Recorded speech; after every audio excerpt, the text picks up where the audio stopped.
1984 जब इंदिरा गांधी जगन्नाथपुरी गई थी, लेकिन उन्हें मंदिर में ही जाने से मना कर दिया क्योंकि उनकी शादी फिरोज गांधी से हुई थी, जो कि पारसी थे। वहाँ के रूल है, जगन्नाथ मंदिर में नॉन हिंदू का जाना मना है, लेकिन जगन्नाथ यात्रा क्यों एक मजार के आगे रुक जाती है, वो भी हर साल, और लाखों भक्त द्वारा रथ हिलाने से भी 1 इंच आगे नहीं बढ़ता।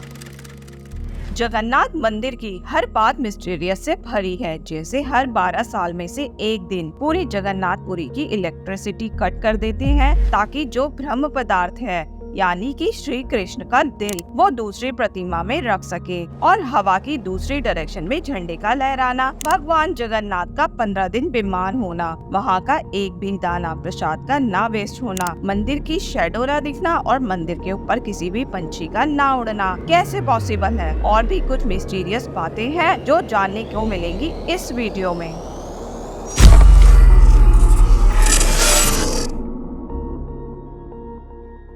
कहा जाता है, जब जरा नाम के एक शिकारी ने कृष्ण जी के पैर को हिरण का मुख समझकर तीर मारा तो कृष्ण जी की मृत्यु हो गई थी। उसके बाद पांडवों ने श्री कृष्ण का अंतिम संस्कार करा तो उन्हें वहाँ पर श्री कृष्ण का दिल दिखाई दिया, जो कि वो अंतिम संस्कार करने के बाद भी नहीं जला था। फिर उन्होंने उस दिल को एक लकड़ी पर रख कर पानी में बहा दिया। वो दिल बहते बहते जगन्नाथपुरी पहुँच गया। फिर पुरी के राजा इंद्रधुम्न को सपना आता है, जिसमें भगवान विष्णु ने उन्हें उस ब्रह्म पदार्थ के बारे में बताया। अगले ही दिन पुरी के राजा ने उस दिल को अपने साथ ले आए, लेकिन जब जगन्नाथ जी की प्रतिमा बनाने की बात आई तो काफी सारे मूर्तिकार प्रतिमा बनाने में असफल हुए। ऐसे ही कई मूर्तिकार आते गए, लेकिन धीरे धीरे सबने हार मान ली। फिर कुछ समय बाद एक मूर्तिकार आता है, जो कि एक शर्त रखता है कि 21 दिनों तक कोई उन्हें परेशान नहीं करेगा और न ही उनसे कोई बात करने की कोशिश करेगा। आखिरकार राजा को यह बात माननी ही पड़ी, तो मूर्तिकार एक कमरे में जाके प्रतिमा बनाने लग गया। कुछ दिनों तक मूर्ति बनने की आवाज आई, लेकिन कुछ दिनों बाद वो आवाज आनी बंद हो गई। रानी को चिंता हुई कि बिना कुछ खाए पिए मूर्तिकार काम कर रहा था, कहीं उसकी मृत्यु तो नहीं हो गई। फिर राजा को शर्त तोड़नी पड़ी और 21 दिन से पहले दरवाजा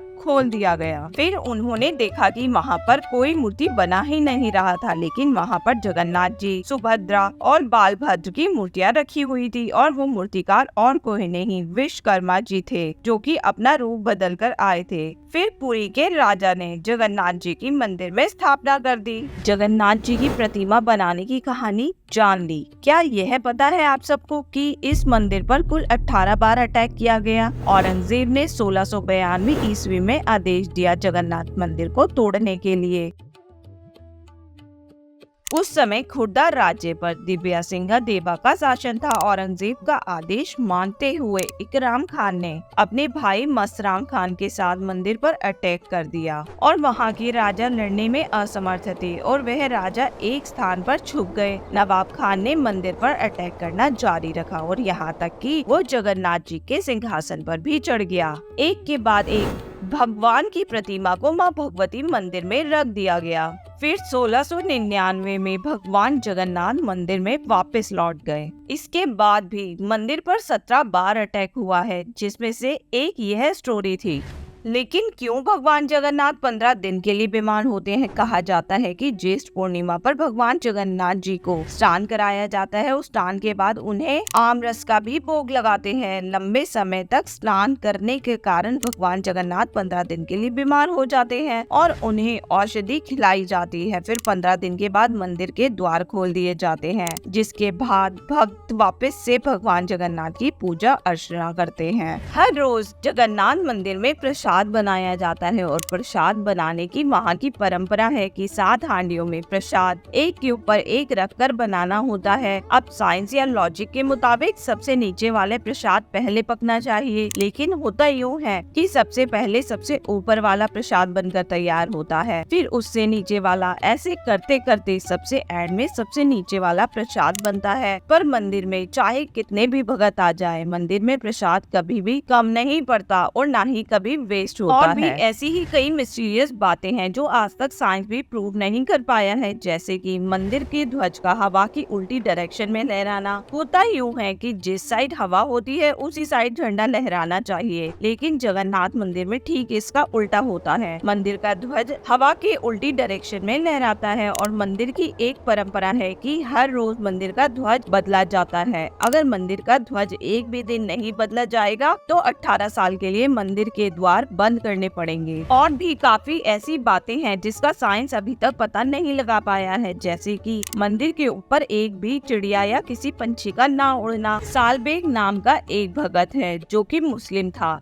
एक दिन वो जगन्नाथ मंदिर जाता है। नॉन हिंदू होने की वजह से उसे मंदिर में जाने नहीं दिया जाता। इसके बाद सालबेग काफी उदास होता है और सालबेग ने काफी इंतजार किया कि जब जगन्नाथ जी का रथ यात्रा होगी तब वो उनके दर्शन कर सकेगा। तो उसने उस रोड पर अपनी एक छोटी सी झोपड़ी बना ली। फिर रथ यात्रा शुरू हुई, लेकिन सालबेग को कहीं उस टाइम जाना पड़ गया। वह वहाँ आने से काफी लेट हो गया। वो फिर काफी दुखी हुआ कि वो भगवान जगन्नाथ जी के दर्शन नहीं कर पाएगा, लेकिन उसे सपने में जगन्नाथ जी आकर बोलते हैं, मैं तुम्हारा इंतजार करूंगा। फिर जगन्नाथ जी का रथ सालबेग की झोपड़ी के आगे रुक गया और सालबेग उनके दर्शन कर पाए।